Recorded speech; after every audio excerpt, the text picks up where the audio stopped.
Beginning the current Daf, Masechtas Rosh Hashanah Daf Chabeis, we begin 4 lines down with the top of the Yomid, where the Gemara continues the next Mishnah on this theme regarding Eidus HaChedesh. So the Mishnah, Ashir corresponds with Kazakh and Cheskel, Tam Daf Achem, Hashem is joining us for today's Daf. So this is going to discuss in today's Daf. We're going to conclude the parak about Rosh Hashanah, begin the second parak, Inan Makirim, which continues on the theme, regarding laws related to Kiddush HaChedesh, receiving the witnesses, the actual process of Kiddush HaChedesh, how the information was disseminated to Klal Yisrael living outside of Yerushalayim, how they get the message across that they were Mekadosh HaChedesh. The validity of a father and a son testifying together for Eitz HaChedesh, although they're generally not, you can't have Kraven, but possibility maybe regarding Eitz HaChedesh yet. Which people are invalid for the testimony of Eitz HaChedesh. What we do for someone who is physically incapable of testifying, how do we get him there, maybe even on Shabbos? How to determine a valid witness for Eitz HaChedesh, how do we know he's telling the truth? And how Kutim tried to trick the Chacham regarding Kiddush HaChedesh, and therefore that's why they ended up changing how they would send out the messages. And how Bezdin informed the public about Kiddush HaChedesh. Some of the Kitim and the Kaz we're going to discuss in today's Daf are Eidus HaChedesh, which is Bezdin at first used the system of torches to spread the word, because they had to send out the message, so they first did it in a very simple way.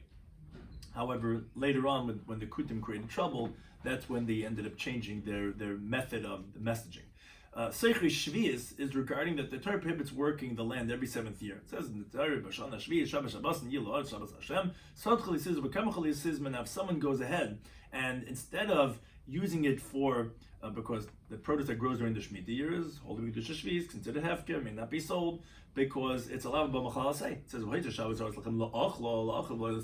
someone that does business with the produce of Shvius is violating this Isser. Eidus Isha, it says in the Torah, which teaches that generally 2 witnesses are required to testify. By Eidus Isham, however, there's an exception, meaning it is regarding when you could actually believe a woman, although it says Al-Pishnaim Eidim, you usually have to have 2 men, but regarding the fate of a man who is suspected is no longer alive, to prevent his wife to remarry, we actually do let the testimony of a woman, and an Isha Seitu, who was warned against secluding herself with another man, to forbid her to husband, what's called a Tama. Actually, they were also a woman is believed. Kutim are a group, Kutha from Bavel, where the Assyrian king brought them up to take over the 10 tribes that were exiled from Eretz Yisrael, where there was machlokes originally if they were Ger Arayos, if they were only converted because of lions that were attacking them or because they were true converts. Ultimately, they ended up finding them having a Avodah Zarah, and it was verified to be that they were definitely not like regular Jews. So we begin the current Daf Chabeis and Al, 4 lines down from the top of the Yomid. We continue with the halacha, the next Mishnah regarding Eidus HaChedesh. So it says the Mishnah, Ava b'nei Shados HaChedesh. If a father and a son, if they see the new moon, Tatim and Tazin, and they're walking together, Yelchu, they should go to testify in Yerushalayim in the Beis Hamikdash. Now, Lein shouldn't start with them. It's not because the father and the son will combine to be a pair of witnesses. If one of them, the father or the son, will become invalidated, what do you mean be invalidated? Which, as the Gemara is going to tell us later on, that he might stumble with his words when they're going to inspect him, and he's not going to pass the test. So he's So then the second one, whether it be the father or son, will then combine with another one. But it's not like they're going to do the testimony together. He says, no, actually, father and son, or any relatives, although generally we say that relatives are not valid to be Eidus, but for Eidus HaChedesh testimony regarding the new moon, they're actually going to be valid. Now, Amr B'Yisi brings an interesting story. He says, story with Tuvi the doctor. He saw the new moon in Yerushalayim, and it was who? It was him, his son, and his freed slave. V'kiblu HaKahanim, now the Kahanim, who they're the front lines when you come into the Beis Hamikdash, they accepted Oisei Ve'ez Benai, which was like Reb Shimon. They says, oh, you and your son, you guys could testify. But a Paslas Avdei, they invalidated the Eved, which generally an Eved is not able to say testimony like an Isha. Now, when they finally came in front of the courts, Kiblo Oisei Ve'ez Avdei, they actually received him and his slave, which we'll see in the Gemara, like an Isha and the Eved is the same thing, Upaslas Benai, which is like the Tanakama. And they said, no, but you and your son cannot testify together. So it's interesting. One, the Kahanim said, you and Dan and Mitan Zin, and the Bezin says, no, Nish the Zin, nor the Eved. It's not because he's an Eved Meshucha, so he's not like a woman anymore. It's because he's not an original lead, he's a Kanani. Ah, meaning raised Eved Meshucher. Yeah, so what's the Meshucha is not anymore.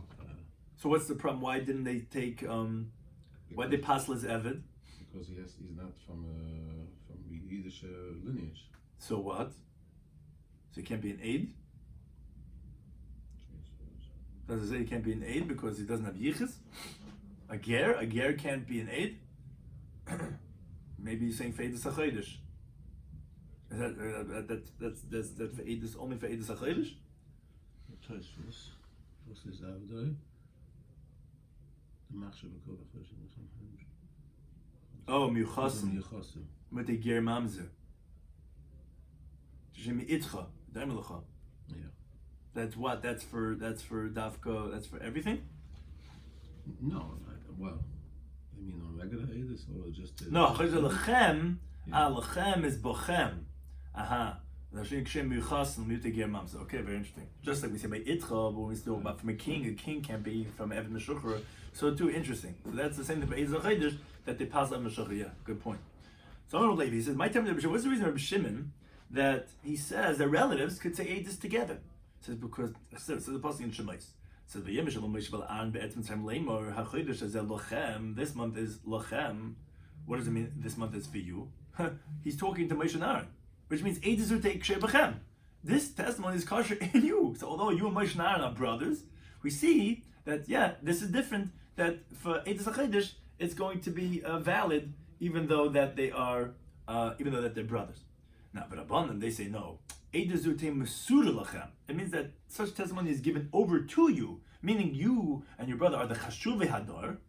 To you, the testimony should be given over in front of you, and you will be mekadosh chodesh. Meaning, it's not coming to validate relatives, but it's coming to say just like you're the gedol hadar, the Sanhedrin specifically have to be the ones who mekadosh chodesh, just like you and Moshe and Aaron are the great ones of the generation. Now the Mishnah said, "Amar B'Yisi says Ma'aseh b'Tovei Areifei." B'chulu said to a story Tovei Areifei, which again the Kahanim said one thing, the Bezdin said another thing. Now Amar Avchanan bar Rava says Hilchos Reb Shimon, Hilchos Reb Shimon, where it's going to come back to the story. That's where it's on that those words of the Mishnah. So Hilchos Reb Shimon that says Krayim are kosher to say Eidus together. Amar Leirav when the letter of Chanan bar Rava says, how can you say that? First of all, you have a B'Yisi who disagrees with Reb Shimon, and we always know Nimuki Imay. And Umaisa, you have a story that the Bezdin said the relatives are apostle. You tell me Allah like Reb Shimon? Amalei says, yeah, but many times I said about Rav, Shimon, but Rav didn't say anything. So Amalei said to him, no, when you said the Mishnah for the Rav, who would you say was saying what? Who was saying kasha, who was saying apostle? Amalei Ibchi says the other way around. Meaning, he had said, Reb Yasi says, that the father and the son and all the relatives are kosher, and if Shimon was the one who was saying that the Ma'aseh b'Tovei Areifei, says that's why he didn't say anything because you switched around Shimon and Risi. That's why he didn't say anything because when you were saying halacha like Reb Shimon, this depends on different Gesoris and Rashi. That really means that was like Reb Yasi, who held that created apostle. So it's not true that they're kosher; they're really apostle because you were saying the wrong names. And Omatavi B'rei Demari Tovi Omar Marukva Omar Shmuel. And actually interesting here, as we have some Gemaras bring down Hagoyes V'Tziyunim, this actually machlokes is the word Hilchos like Reb Shimon or is halacha? Are we saying Ein Hilchos like Reb Shimon? So there's two different versions about what our Gemara is even saying. Is the halacha like Reb Shimon that the Krevim are kosher, or are we saying it's not like Reb Shimon and Krevim are not kosher? Now, continuing on this on the second to the last Mishnah of this parak regarding Eidus HaChodesh, here in this Mishnah we're talking about who are considered the psulim. Who is invalid to say testimony? Alien Absulm. These people are invalid to say testimony. Hamasachim bekuvia. If someone plays around with dice, which wasn't really dice, it was like piece of bone, which they would play around with type of a game. Now, which are betting. The Rabbanan say what's called smart lekanya, which means to say that although when I'm relying that I'm going to win, it's not acquiring the person who gets the money. It really wasn't kind of. So essentially, they're rabbinically stealing your money. Because I didn't really want to give it. So it's like rabbinically stealing. Because biblically you're not considered gazlan until you actually grab something from a person's hand. Like the Pasuk says, Shmuel Beis, he actually took the spear from the hand of the Egyptian. But rabbinically it's considered like a gazlan.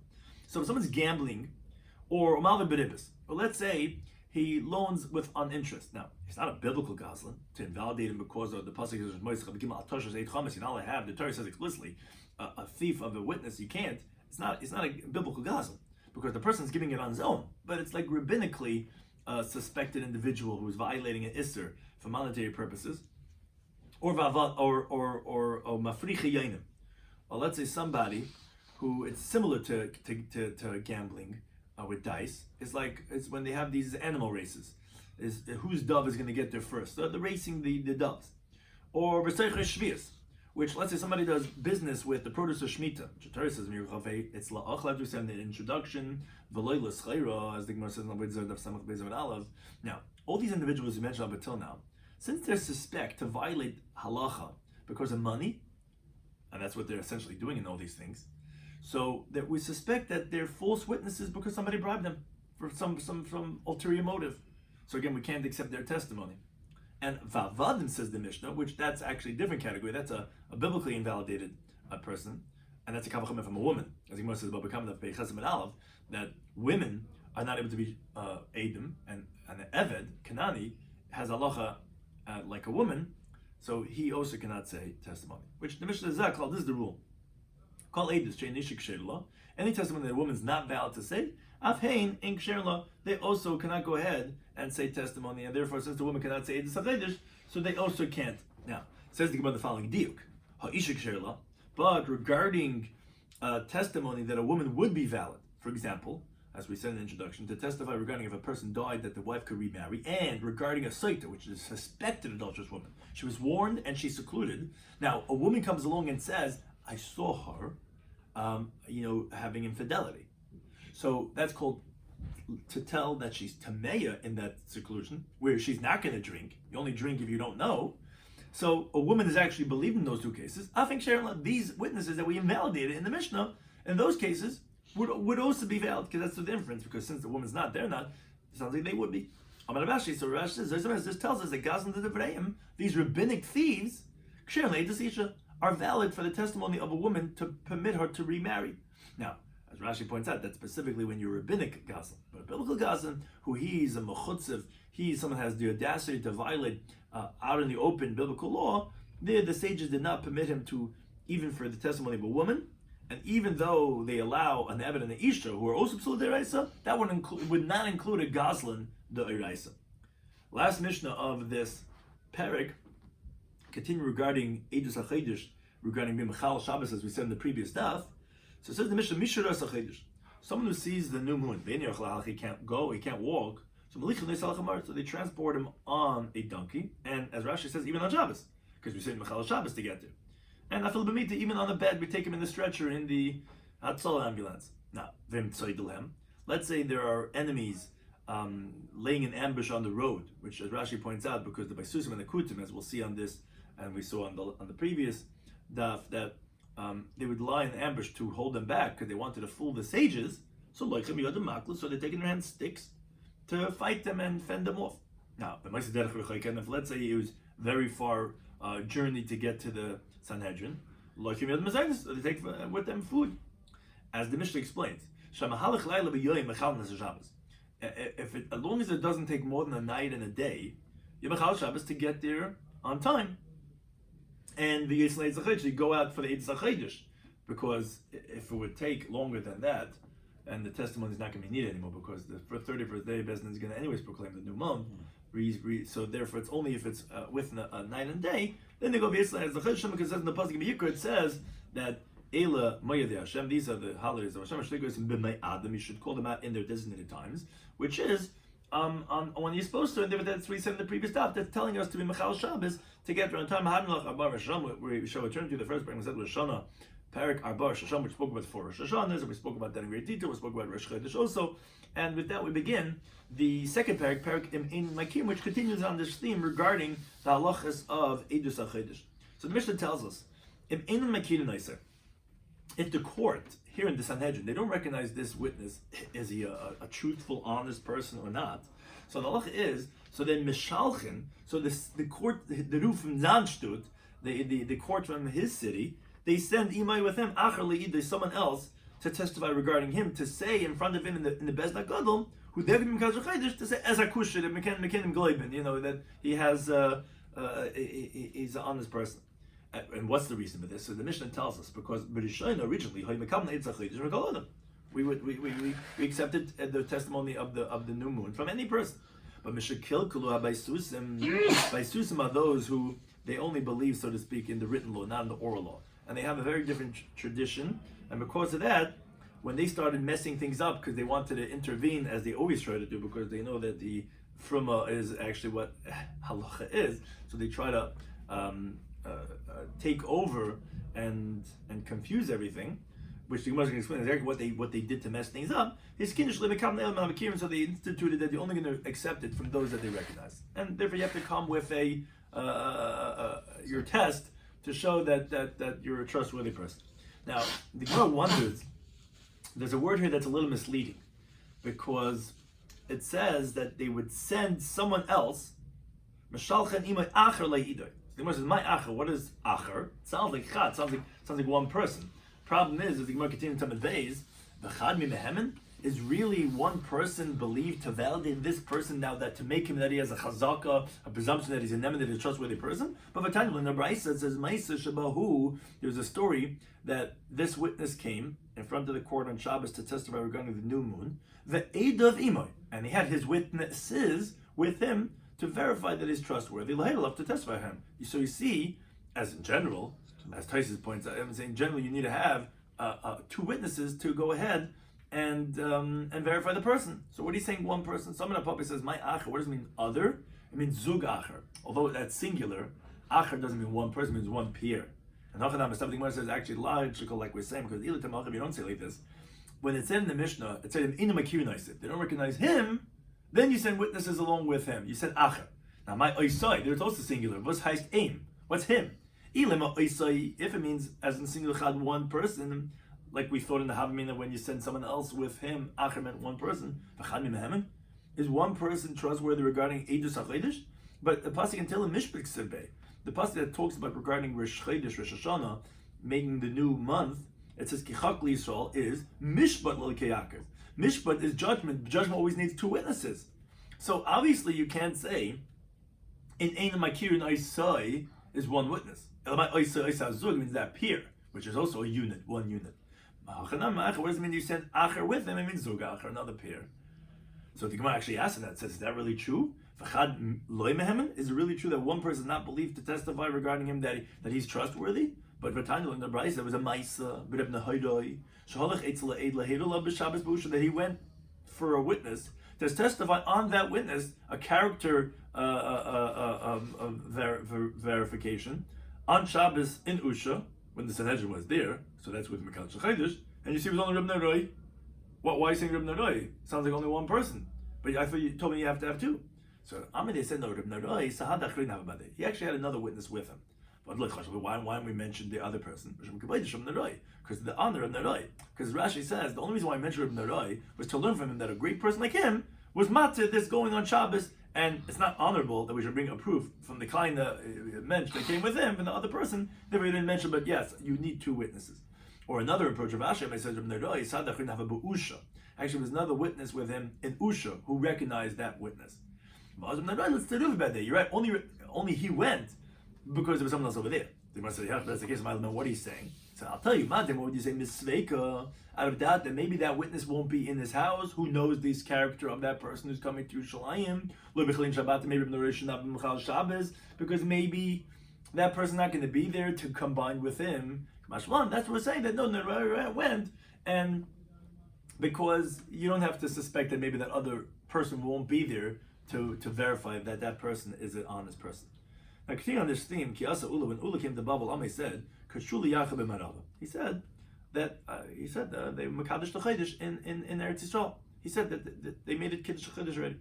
Amar Khan said, "Now, Loima by Ula, we don't have to say regarding Ula. The Gavri Abu that he's a great person, the Mehem that he's trustworthy. A regular person is also believed to say that the courts already made it."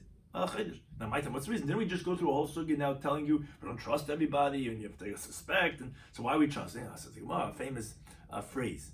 Anything that ultimately is going to be revealed, no one's going to lie. We're going to go out, we're going to find it, it's something that's a revealed thing, so therefore we actually believe you. And if someone comes from the end of the world, he says the courts will again, then when they believe, because again, that's something that we can verify and the person is not going to lie about. Now, I said in the Mishnah, originally, they used to accept the Eitz HaChodesh from every single person. Until the Baisusim started messing things up, they said, okay, we can't do this. You got to come with a character verification. Now, Talmud will learn the Brisa that Ma Kilkul HaBaisusim. What was the problem that the Baisusim made? So the Gemara brings a humorous incident. Which that's not so humorous because they actually were evil people, these Baisusim. They wanted to mislead the sages. What happened? So Rashi gives us a little bit of background. That the 30th of Adar was on Shabbos. Now, the Chodesh was not near Bismani. Bismani we always call, when the Chodesh is Chaser, Bismani means the first opportunity to make Rosh Chodesh would be on day 30. You could either make day 30, day 31, which if you make it on 30, that means day 29. So the last month was Chaser. Day 31, that means the last month was Mali, which was 30. Now, the first opportunity to make it on Shabbos was day 30, but no one saw the new moon on day 30. Now, the Baisusim, this heretical sect of Jewish people, they wanted very badly that the first day of Pesach should fall on Shabbos. Why? Because they want that the Hanafas Ha'omer, the Carbon Omer, which on the second day of Pesach should be on the Sunday, and then Shavuos is going to be on the Sunday, and Shavuos is going to be on the Sunday, because they darshan Mimocharas HaShabbos in the Fenu, that it means of a regular Shabbos. Now we don't say that's what it means. It means the first day of Pesach. But they wanted it to be L'Shitasam. So to do that, they had to make sure that someone's going to make this Shabbos into Rosh Chodesh. So what they do? So they hired two people for a price of 400 zuz to testify that they saw the new month today. Now, Echad Mishalanu, one of ours, they didn't recognize this guy was a Flemi Yid, and Echad Mishalam, one of theirs. Now, Shalahem hated to be so he's a liar. The guy came in and he said his testimony, he left. Now, Shalanu, one of ours, Amrulai, so the Sanhedrin said to him, Amr Ketzri says, I want to tell us, how did you see the moon? So Amrulai said to them, he says, this is where it's humorous, and the Svarim actually say big sidus over here, but he says, I was walking in Maladumim, I was walking in this place, Maladumim, but at East, I saw the new moon, it was crouching between two boulders. You know, the head of the moon was similar to a calf. He's making a mockery over here. Aznav Daimel Gedi says the ears of the moon were similar to like a goat. Karnav Daimis Litzvi, its horns were similar to that of a deer. Visnavai Menachas Le Ben Yachasim, and its tail was between its thighs. And Vitzatztiba, and I looked at it, and I got so shook up and I fell backwards. If you don't believe my big fable, what do you mean I have 200 zuz that bundled in my kerchief? Basically, he was telling them he got bribed. And he made up this crazy tale so that it should be evident and obvious that what's going on over here. So they said, who put you up to this? Amnami says, Shemati said, I heard it from the grapevine. I heard that Baisusim wanted to mislead the sages. So he says, I'll be an undercover spy. He says, I'll go, and I'll let them know, maybe because maybe untrustworthy people will take the job. That I should mislead the sages. So they said to him like this: So the 200 zuz, because they split the 400 for these two people, so that game that you could keep. And even though you didn't fulfill your condition, what they hired you for, the Bezdin have a permission to penalize people's monies and to make it hefka, like the Gemara says, Yivamas da Peitzim Beis, what's called hefka Bezdin hefka, based on the pasuk in Ezra. And whoever's not going to come in 3 days, all his assets are going to be from the courts. So you could keep the money. And whoever hired you, Yimtech Alo Amid, will be tied his two hands on the beam to, as the Gemara says, to get lashes. And it was at that time that they instituted Shlim Mekam Neil Makim. They were not going to accept testimony unless we recognize it, because obviously there are some people that are trying to ruin this process of Kiddush HaChiddush. Now, the following Mishnah also continues to explain another problem. So this was in the Eidus part that the Baisusim tried to mess up. Then we have the Kutim that tried messing up the delivering of the message. So the Mishnah tells Rabbi Shloimy in the beginning, so after they were Mekadosh HaChiddush, they didn't have to hire agents to go and send them to the diaspora to let people know, because they would just go ahead and they would make these big torches that they would light at night to inform those distant from Yerushalayim about the new month. Problem is, Mishakilkulu HaKutim, when the Kutim, the Kuthians, who when they started messing things up, because they would go ahead and they would light torches, not at the time of Kiddush HaChiddush, to mislead the Jewish people. Because as Rashi explains, the Bezdin they wouldn't light torches only when the month would be niskadish on day 30, as the Gemara says in the parak, and they wouldn't light the torches the night of the 30. Meaning, if they wouldn't light torches the night after day 30, everyone knows that it's Chodesh Muvah, extended month. Now, one time the courts were being ma'abed the Chodesh, which means they were making it into Mali, so it was only on day 31, and therefore they weren't lighting torches the night after the 30th. And the Kutim on their mountains, they went and they lit up the torches, and they misled the people in the Gullahs that obviously it was a chaser, and they did it on day 30. So Hiskinu shiur shluchim yitzin. So they instituted, forget, we're not doing these torches anymore, and they're going to start just sending out shluchim like we always mention regarding the agents going out. Now the Mishnah explains Kitzurei Masur Masuris, how would they do this of this torch system? So Mavin Plun Nesai Shal Erez Aruchat. So they would bring these long poles of cedar wood so that it could be seen from a great distance. And they brought along also Bakanim with reeds, Vatzi Shemin, and balsam wood, and V'na'ir Shal Pishtan, and regarding bundles of linen, where these all increase the flammability of the torch. And they would tie it with a string on the top of this pole. And they would go up to the top of the mountain. And they would light the fire. And maybe go back and forth, up and down, until he sees his friend doing the same thing on the top of the second mountain. So too on the third mountain. Now, what were the name of the mountains where they would do these torch system? So it would start Mahara Mishcha. It would start on the Mount Olives. There's Har Zeisim, Har Mishcha, which is similar to the mount of the anointing, which is in front of Yerushalayim. Until you see the same thing, it would be Lesartava. And then Lesartava Legrafina. These are all the names of the mountains. Grafina Lechavran. Mechavran Beis Bilton. Beis Bilton Leizazim Hashem. And when they finally got to Beis Bilton, the guy who had the torch over there wouldn't leave. Maybe Malamodi would go back and forth, up and down, until he saw the whole diaspora in front of him, meaning the people of Bavel, which is the people of Pumbedisa specifically, who they would let the rest of Bavel know, until they saw in Pumbedisa that was lit up Kimadura's age, like one big bonfire, which he wasn't going to explain exactly what that was, but that's how they did this whole system of the torches. Now, says my mashma the masin lishn the yukaitu. This term that we're using, masin masuris, where do you see that means a bonfire, a fire? It looks like it says Bazan Shmuel Beis. It says that they left over their idols, and it says V'yisim David v'anashav, and David and his men were Yisar. What does that mean? What did they do with those idols? David. The Targum tells us that he burnt it. So you see the word masin means that of a moikid of a fire. More of a term in the Brayse, imasim masuris, that we don't do these bonfires like we mentioned from Rashi in the Mishnah, only on the month that's seen in its time, the Kaddish, meaning on day 30, the first day that you can make Rosh Chodesh, to tell people that it was this Kaddish. Now, the Amos Amasian, now when would they then actually do the torches? Obviously you can't do it the night before, you weren't Kaddish Chodesh yet. It's La'or Iburei. What does it mean La'or Iburei? So Rashi tells us it's the night of after the day 30, which is the night of day 31. Day 30 is called Yomi Burei. Like the Gemara said previously on your Testament Beis, on the two others, the Mekadosh should be Yomi Bureim. And why do we call day 30 the Yom HaIbur? Because that's the day that you would extend what's Mu'ber, the month, to make it into a Mali. So that's why you call day 30 the Yom HaIbur.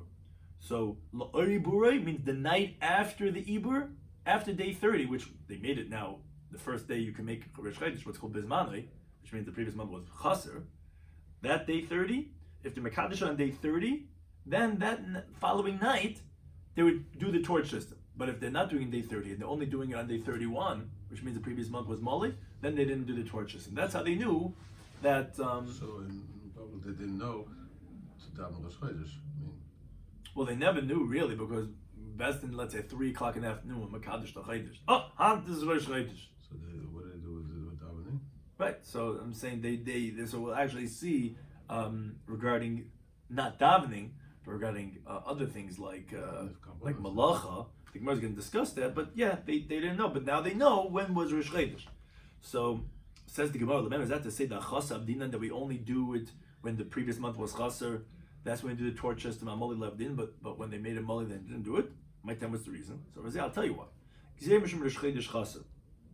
It's a decree because if Rosh Chodesh was made on day 30, which that means the month that just finished was Chaser, was only 29 days. Shechali is be'erev Shabbos.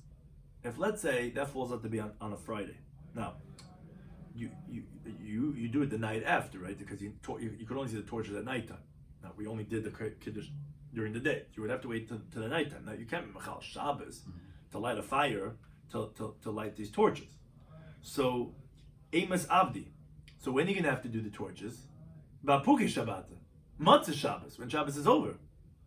Now the problem is like this. If you say that we normally light the torches, like you're asking, both on the Chaser and on Mole, we don't do it just on Chaser, do it on Mole too, then Asur, as you continue to have Gimel Av, is going to cause lamite. It's going to cause the people in the Gauls now to have confusion. Because they're going to say, wait a second, hi Chaser, maybe this past month was Chaser. I'd love man. Oh, why didn't they do it Friday night? You can't do it on Friday night. So now they're doing it Matzah Shabbos. Maybe no Malihu. Maybe the past month was a 30-day month. Now they're doing it when you're supposed to, after Shabbos, which is that Shabbos was the Mali, and now you're doing it at night. But now that we are only do it on a Chaser, when you do it on Matzah Shabbos, they know that the month was the Chaser, and that's from Yom Shishi, and that's what you're doing now because you're not doing it for the Mali. But then the Gemara says, okay, you can't do it on both, but maybe do the opposite. No, first it says the Gemara, no, the Gemara asks on this first. It says, no, it's not true. Maybe you can do it both by Chaser and Mali. And you do it the night after you did it, whether Chaser or Mali. Now, regarding the case that you told me, if Rosh Chodesh falls on Erev Shabbos, don't do it at all. Now, since you're not doing Matzah Shabbos, and you usually do when you have a Mali, and a regular Mali, so maybe I'll get the Chaser. Everyone's going to know that it's Chaser, and it's because the Easter Shabbos that was on Friday night, that's why you couldn't do it. But if it was a Mali, you would have done it now on Matzah Shabbos. So why is that? Why would this case stop us from doing it always on the Chaser and the Mali? Well, they're going to know why. Because in a Mali, you would have done it. Just don't do it when it's a Chaser. So no, it's Banach, they couldn't do it. Says he went, no, it's still going to cause people to be misled. Because now they're going to say, hi Malihu. It's not true. Maybe it was a Mali. So I'd love this. Why aren't they doing Matzah Shabbos? It's no seriousness. Maybe something came up that because people were still intoxicated, so given that Rebbe Shashal Shidis, it got very late, his item got fashikit and whatever, so they still wouldn't know for sure that they're not doing it because of the Chaser was Friday night, or because maybe it really was a Mali. So to avoid that, we said that no, you can't do both, because then they're going to confuse this case of Rosh Chodesh falls on Erev Shabbos. But this is what the Gemara asks, it says, okay, maybe do the opposite. So maybe do only by Mali and not by Chaser. So therefore, when Rosh Chodesh of Chaser would fall on Erev Shabbos and you're not going to do it, everyone's going to know that it's Chaser. And they're not going to say, as Rashi is Babaran in the Kasha, that, what do you mean? Maybe they're not doing it because of Shikras. No, that's only something that's more common. Because all Chadoshim that are Chaser don't do it. And now you're also not doing it. So they'll know you're not doing it because of Chaser, but maybe only do it on Mali and not on Chaser. So Mabai says, no, so this is like similar to what you were bringing before.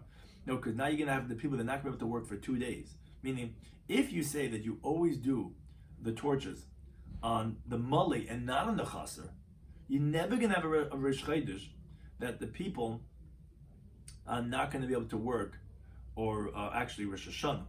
That's actually on Rosh Hashanah. There's not a Rosh Hashanah that you're not going to be mevatel the people from the Geila from work 2 days. Why? Day 30, maybe today's Rosh Hashanah. And day 31, maybe the Ma'am Chodesh and today's Rosh Hashanah. But when you do Masuas on the Chaser, so after at least the day 30, they'll know that day 30 was Rosh Hashanah, and they're going to do work the next day. But they're not going to lose work only if it was a Ma'uber. Then they'll lose work for 2 days. So that's the significance of Bit Malacha, that we don't want to make it. Yeah, I'm just wondering if this is Daf Rosh Hashanah. Taisa discusses, right? Rosh Hashanah, right? So that's whatever. Rashi makes sound like as Rosh Hashanah. Taisa seems to bring up this thing of Rosh Hashanah. But be that as it may, whether it be only once a year on Tishrei or every single month, if you're going to make the torches only on the second day, we're never going to know until after the second day which day was Rosh Chodesh. So we're not going to have to do work for 2 days. Before before the takan. What? The Gemara is talking before the takan. Which takana? Of that they changed Rosh Hashanah to 2 days. Yes. That's exactly right. So I'm saying, but that would be the difference between if you're going to always do it the second one, you're always going to have that. But if you do it by the chaser, then only by ibiyah, only that. I mean by ma'uber, by el ma'uber, only then will you have that you'll have b'dam malacha 2 days, and therefore that's why we mean on chaser, not on malach. Thank you for anything for those things.